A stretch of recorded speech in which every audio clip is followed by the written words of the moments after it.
Tere! Mina olen Rene Mõttus, ma olen isiksuse psühholoog, töötan Tartu Ülikoolis ja töötan samal ajal ka Edinburghi Ülikoolis.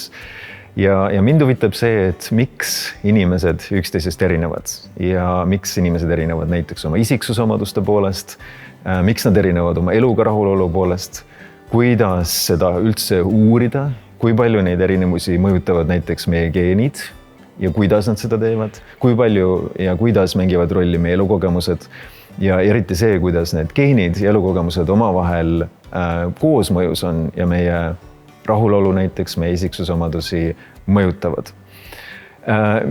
Konverentsil kavatsen ma rääkida ka sellest, mis paljusid konverentsi külastajaid kindlasti huvitab, ehk see, kuidas erinevad tööd tegevad inimesed, sealhulgas juhid, sealhulgas keskastme juhid, sealhulgas erinevaid spetsiifilisemaid töid tegevaid inimesed üksteisest erinevad oma isiksusomaduste osas, erinevad oma eluga rahulolu osas, oma tööga rahulolu osas ja nimelt on meil Eestis käimas üks maailma kõige põhjalikum uuring selles vallas Eesti geenivaramu isiksusuuringu näol, nii et meil on päris väga paljud Eesti inimeste andmed kasutada ja nende põhjal saame ka rääkida. Näiteks, milline on tüüpilise Eesti juhi isiksusomaduste profiil, samamoodi eluga rahulolu kohta.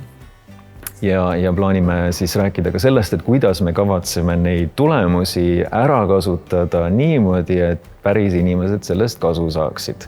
Näiteks teada enda kohta, kuidas ja milliste tööde jaoks nende isiksusomadused võib-olla veidi rohkem, võib-olla veidi vähem sobivad. Sellest kõigest tuleb siis konverentsil juttu.